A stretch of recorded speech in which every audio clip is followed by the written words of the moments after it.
We gave Ralph, that kid who died in the accident, a burial at sea. The man in charge of that facility has been severely punished. But ever since, the kids have been acting strange. It's obvious they've lost their trust in adults. I was getting reports of them ignoring the staff, or getting insolent, and even violent. And a few days later, several of the kids did a disappearing act. They snuck into choppers and shipping containers and got off base. Why? Your guess is as good as mine.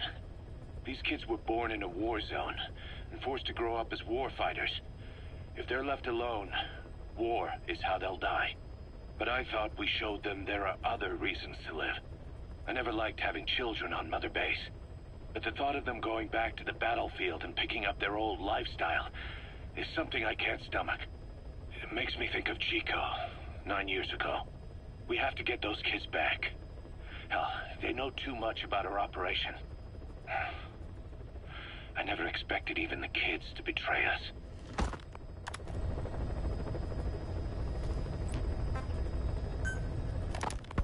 We finished decoding the informant's report. That floating kid we've run into a few times now. Looks like he was a test subject in clinical experiments. The Soviets called him the Third Boy. The Third Boy was brought to a lab on the outskirts of Moscow from Czechoslovakia, after which he was due to be sent to a research center in Leningrad, then Siberia, and finally an academic town in Novosibirsk. It doesn't appear that the researchers witnessed the talents we've seen from him, but nevertheless he was quite the popular subject. His latent cognitive abilities suddenly awoke en route to Moscow. According to the report, the Third Boy was easily influenced by other individuals' biofields. Evil thoughts, in particular. They affected his mind like a virus. Extreme anger or resentment, motives for revenge, in other words.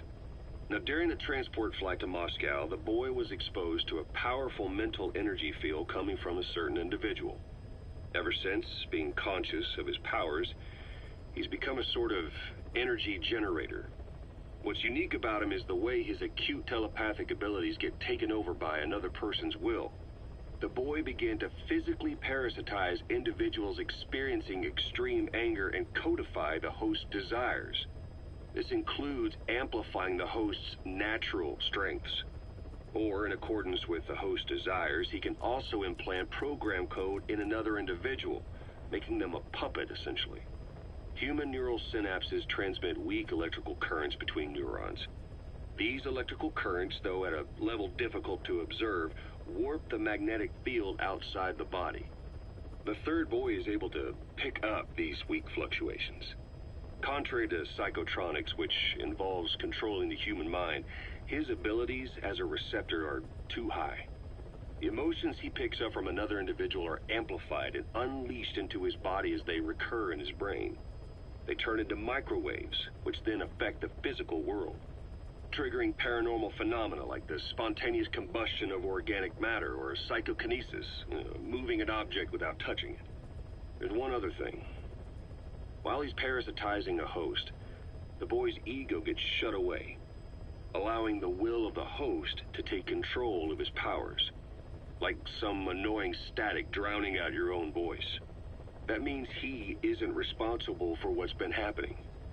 Somebody's extreme anger has manifested through the Third Boy's powers in ways none of us could have predicted, which would mean this was going on somewhere around us. Looking back on it, a lot of things make sense now. The man on fire, Sahelanthropus, they both came to life thanks to the Third Boy's powers. Everything has been happening through him as a catalyst. We first saw him in the hospital on Cyprus. The boy parasitizing the man on fire's desire for revenge gave him his new abilities in return. He next appeared at the Hamid Fighters Fort where the honeybee was hidden. There, the boy parasitized Skullface's vengeful mind. He controlled Sahelanthropus, making it do whatever Skullface wanted. Same goes for when we extracted Emmerich onto the chopper. When he appeared at the Devil's House in Central Africa, Skullface's will controlled the man on fire via the Third Boy's powers. Everything is clear up to this point. But even the informant couldn't pinpoint who the host was in the cave within Serac power plant. Sahelanthropus suddenly became active, then crushed not only the man on fire, but Skullface as well. Surely neither of them could have been the host. Who else was at that level? We finished decoding the informant's report. Looking back on it, a lot of things make sense now. The man on fire,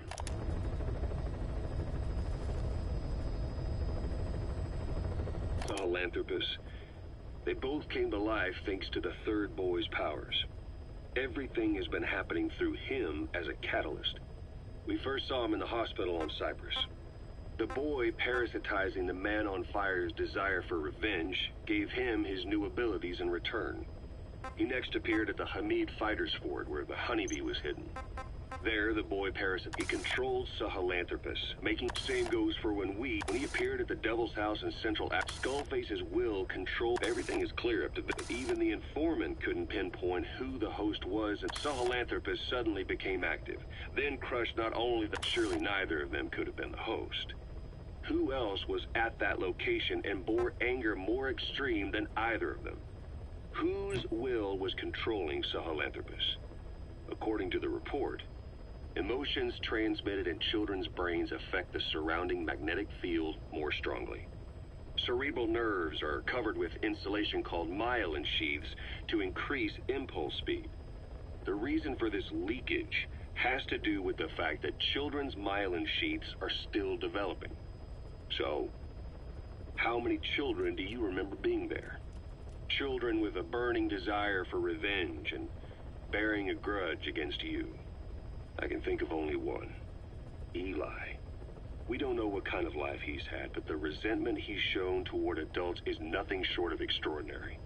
The third boy resonated with Eli's mind. And that means Eli bore the strongest animosity of all individuals within the boy's reception range, estimated to be a 3-mile radius, beating out even Volgan and Skullface. The third boy has probably remained hooked on Eli's anger since. You remember at the Devil's House, the third boy showed an interest in Shabani? That must have been his ego making a rare appearance. He may possess abilities far beyond anyone else in the world, but he's still a kid. Maybe them both being kids was enough to bring them together. And if so, maybe with Eli, he isn't feeding off him, but acting in symbiosis with him. So what kick-started the third boy's powers? If we look at the location and time that his plane went down, we can make a pretty good guess. When the plane experienced the first anomaly, it gave an accurate report of its position to a control tower, due north of the Black Sea, 125 miles east of Kiev. Dead south on the Black Sea is Cyprus's Green Line. So the plane's position was directly north of the hospital where you'd been asleep for 9 years. And this anomaly was reported at exactly the same time that you woke up. The plane was enveloped in flame from the inside out. The fuselage burnt to ashes. There were no survivors, at least not publicly admitted. Your thoughts formed a synchronicity with the boy's psyche and were amplified inside his brain. That would have been more than enough to trigger his abilities. Your rage was like a big bang in his head, blowing the lid off his powers. The boy was then secretly moved to the lab outside of Moscow where Volgan was comatose. There, Volgan's thoughts resonated with the boy and he was awakened. Volgan became the man on fire, hell-bent on getting revenge on you. His instincts led him straight to you. Skullface knew Volgan from Operation Snake Eater, or perhaps from even before. Monitoring this pair of extraordinaries, he discovered the hospital and sent his assassin and XOF. Skullface was probably watching the situation from close by. Then, realizing how useful these two test subjects could be, he approached them. Reacting to Skullface's thirst for revenge, this time the boy let Skullface's will control Volgan. Volgan, at times driven by personal revenge, at times through Skullface's will, kept on moving, though his body was little more than dead meat. Perhaps there were moments where even your thoughts affected him as well. But without the boy's power, it was like the plug had been pulled from the socket. Everything was powered by anger, malice, revenge. This is how the end of the report sums things up. Both the third boy and the man on fire were originally test subjects of paranormal research for military applications. Like telekinetically controlling the leader of an enemy nation and making him launch a nuke. Or stopping the heart of someone on the wrong side of the Berlin Wall. Experimenting with latent human abilities. They were used as tools of the Cold War. The boy's only crime was being born with unique gifts. But he was sacrificed on the altar of war. His life reduced to slavery under other people's wills. Turned into a living weapon with no will of his own. Eventually, the only emotion he could feel must have been the desire to get revenge for the hand he'd been dealt. Boss, it's you that awakened the boy's powers. But there's more to it than that. I guess the anger emanating from you was something he could truly relate to.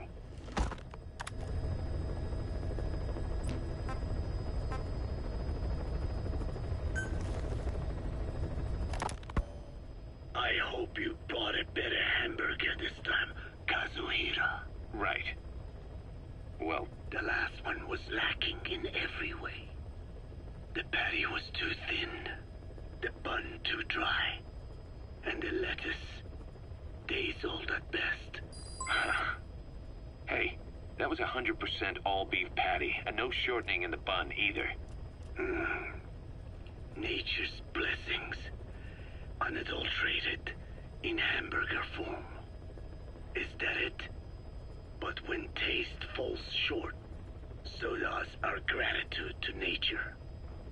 Making such precious blessings unpalatable is sacrilege. I hate to admit it, but I think you're right. I should have known better than to settle for second best. That's why I had him run some more R&D, develop a new burger. In fact, one of our researchers just dropped by with the latest results. Here it is. See how you like this? We shall see indeed.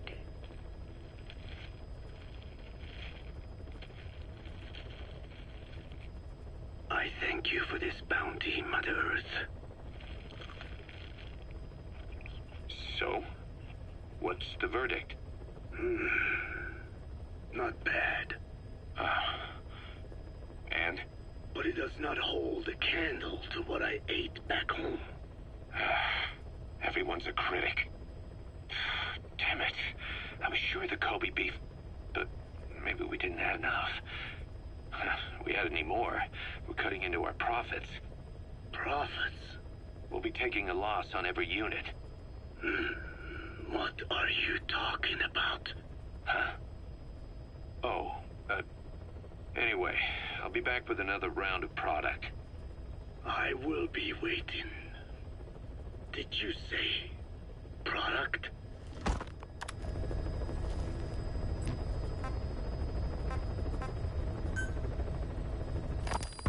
Feeling hungry, old timer?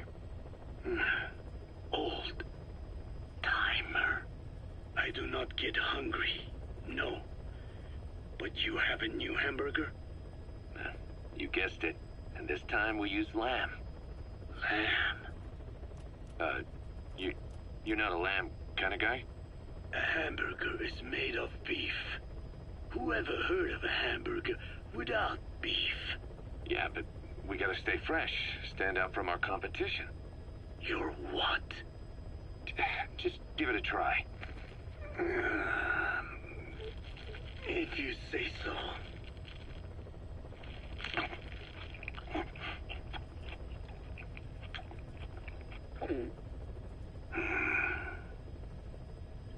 Not bad. But I cannot call this a hamburger. I thought we were onto something this time. Maybe the problem is that it looks like a regular hamburger. Gotta think outside the box. Too much baggage if they come in expecting just another burger. Let's see, cotton candy? To make it look like a sheep? Yeah. Just a minute. You really think people would eat that? What is it you are planning? Are you using me? It taste tester? A one-man focus group? Well, actually, I've already started. I got a place called, Miller's Maxi Buns. You are kidding me. Well, to be honest, business hasn't been great. No one seems to like my, buns. The Ocelot said Diamond Dog's budget did not add up. But you don't mean to tell me? What? No. Our black budget's got it all covered. I'm not embezzling GMP or anything. Still, let's not say anything to Snake, okay? Very well. However, Kazuhira, it takes more than premium ingredients and a clever recipe to satisfy the palate. Okay, so what do we do? The palate seeks one thing: chemical additives. Chemical additives. There is nothing mysterious or spiritual about good flavor. The tongue simply identifies specific amino acids, which the brain then recognizes as appealing. Therefore, all that is needed is to chemically isolate those amino acids and incorporate them into your products. To be clear, I speak of flavor. The rest is irrelevant. That seems a little extreme.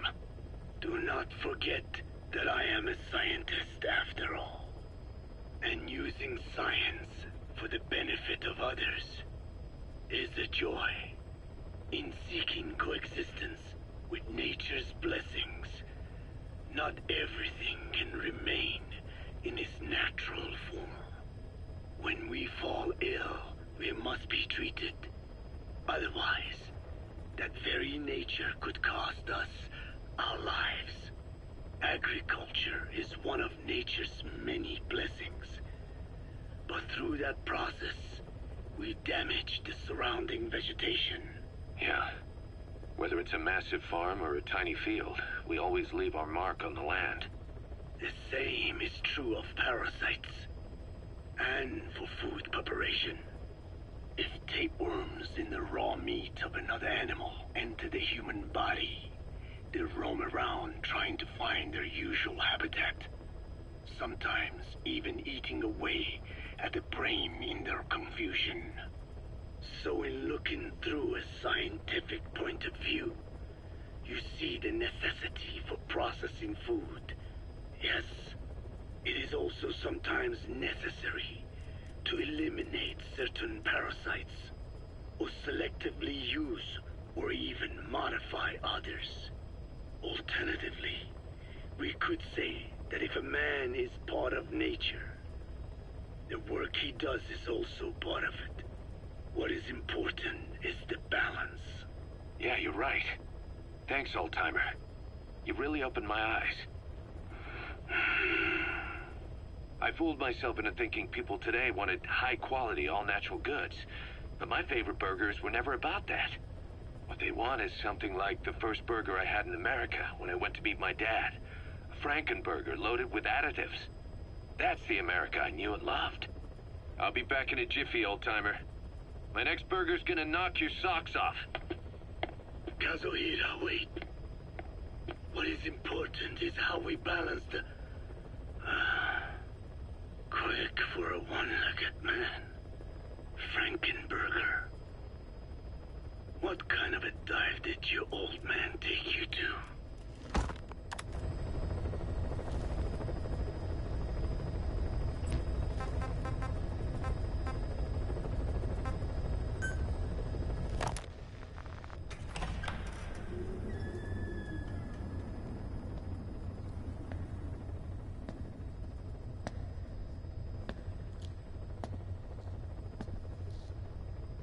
Ya'at-e.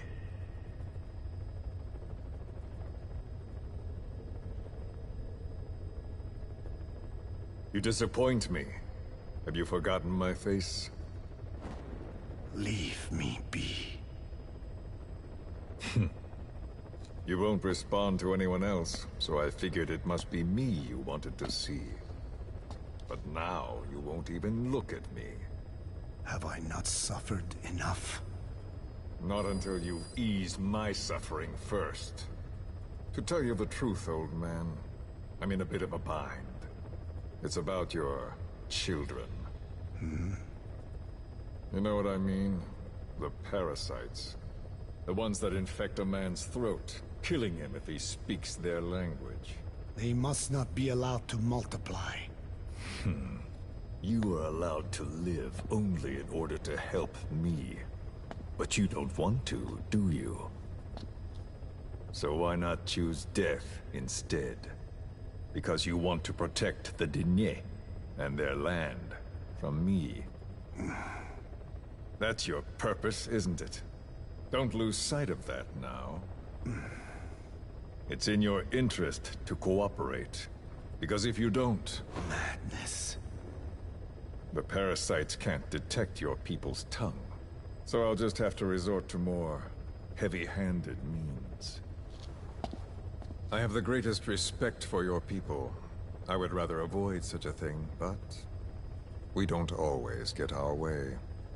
I was born a tiny mote in a mighty tempest.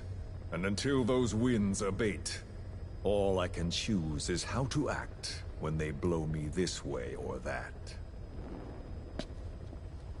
Tell me, Code Talker, what happens to a man infected with a pair of your parasites?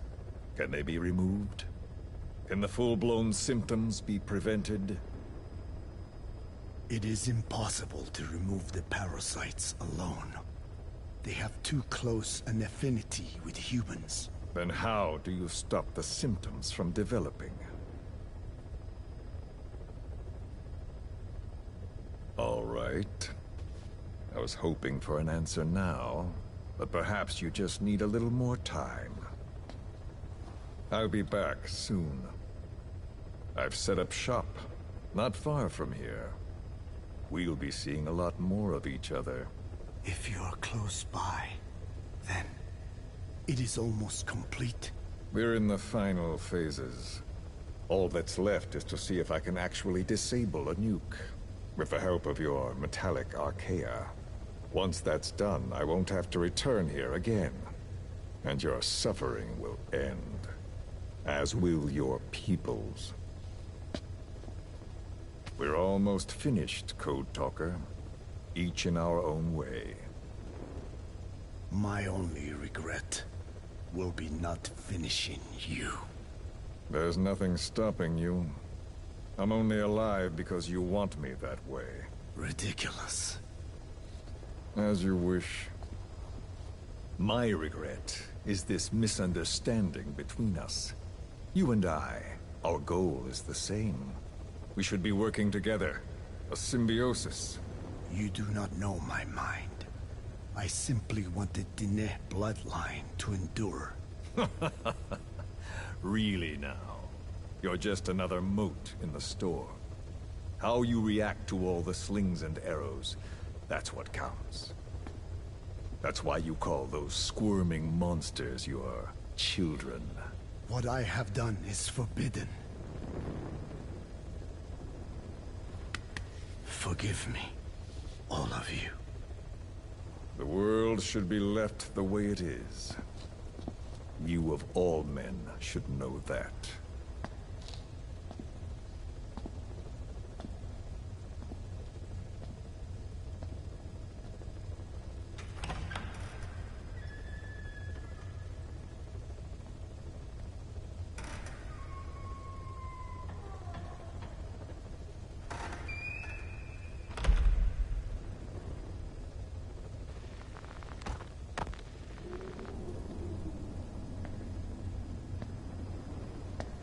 Forgive me, but my schedule has changed. The time for grace and good manners has now run out.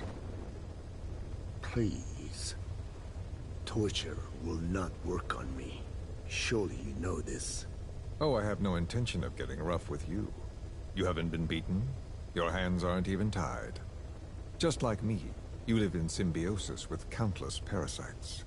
What wounds I might inflict, they'll patch right up. You might feel considerable pain, but I've no doubt you can withstand it. Then what do you plan on doing? I have a soldier standing outside. Nothing special about him, except that he always obeys. I have given him one instruction.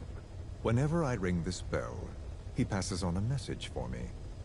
That message is simply, go. What is this? After that, though, it gets complicated.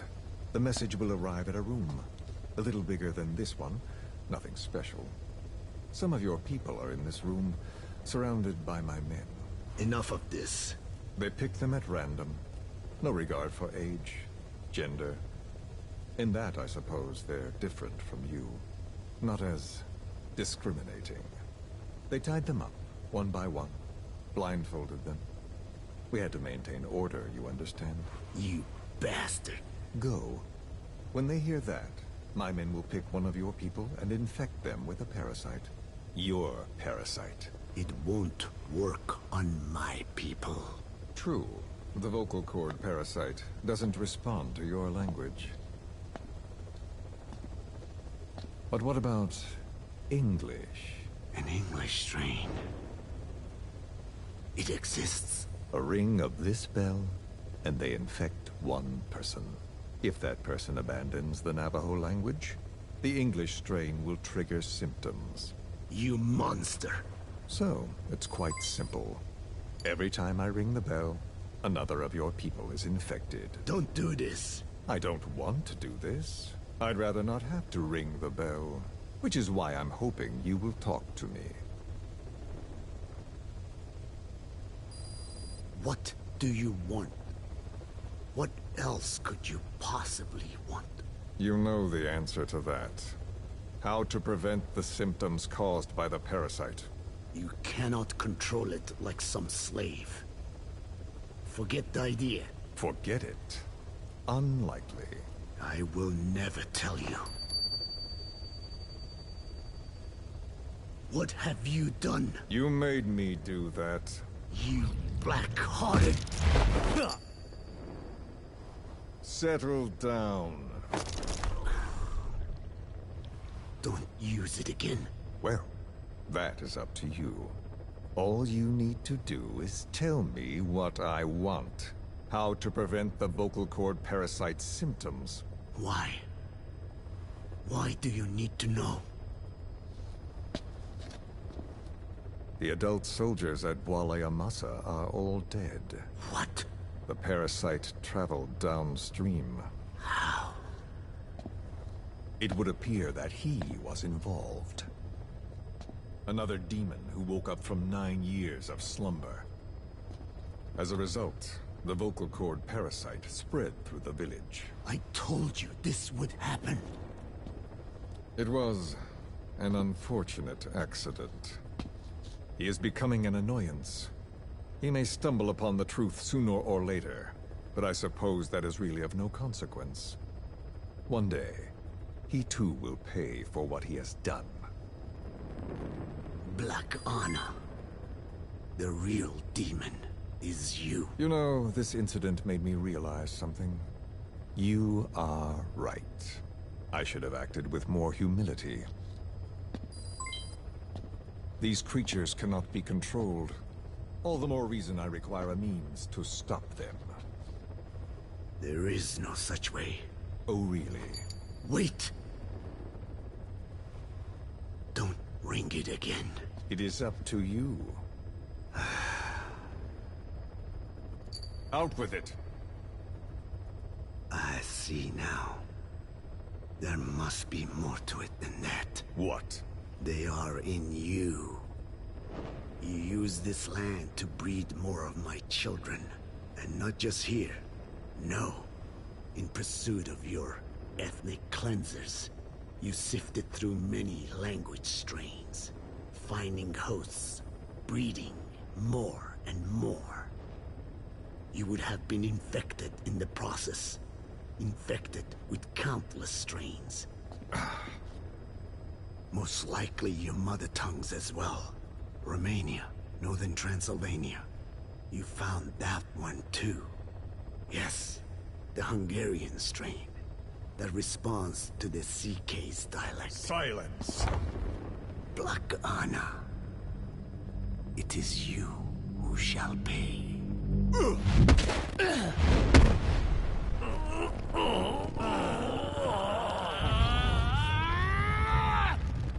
Is this your retaliation, old man? Let my people go, and never bother them again.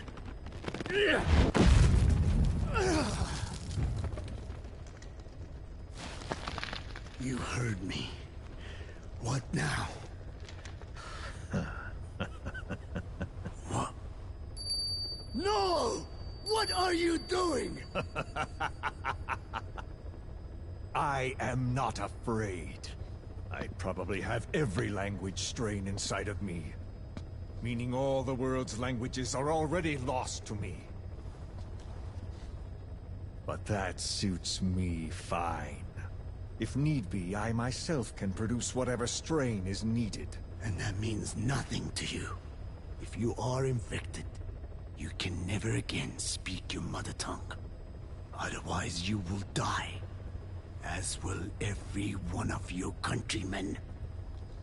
A few words here and there won't trigger the symptoms. And besides, the time is not yet right to show this face in my homeland. Not until my revenge is complete. Now... Stop! We're out of time. I have to get going. Well... No!